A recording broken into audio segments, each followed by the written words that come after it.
নওগাঁ জেলার পুলিশ সুপারের বডিগার্ডের পরিচয় দিয়ে ইফতারির জন্য সাধারণ মানুষ এবং ব্যবসায়ীদের কাছ থেকে ভয় ভীতি দেখিয়ে বিকাশের মাধ্যমে চাঁদা নেওয়ায় মান্দা উপজেলার আমবাংডা গ্রামের মৃত হাসান আলীর ছেলে সাগর ওরফে রিমনকে আটক করেছে জেলা ডিবি পুলিশ।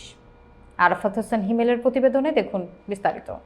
বৃহস্পতিবার দুপুর 1টায় জেলা পুলিশ সুপারের সম্মেলন কক্ষে সংবাদ সম্মেলনে পুলিশ সুপার শাফিউল সারোয়ার বলেন, নওগাঁ জেলার ধান চালের আড়তদার সমিতির সচিব শহীদুল ইসলামের থেকে দুইবারে মোট 7,140 টাকা বিকাশের মাধ্যমে চাঁদা নেয়।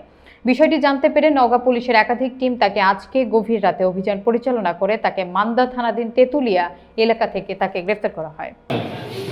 পাবনার সাথিয়া, নওগাঁর মান্দা, সিএমপি সদরঘাট, পাবনার সাথিয়া, নওগাঁর মান্দা, সিএমপি সদরঘাট আপনাদের কানে আসে। অবশ্যই নিকটবর্তী থানায় এই বিষয়টুকু আপনিও চায় সাথে সাথে নিকটবর্তী থানায় যেন এই মেসেজটুকু দেয়া, একটু সতর্কতা অবলম্বন করে এবং না নিশ্চিত হয়ে না 7টি মামলা আছে, সুতরাং বোঝা যায় যে কোনো না কোনো মামলায় সে পলাতক আছে। পর্যন্ত প্রাপ্ত তথ্যের ভিত্তিতে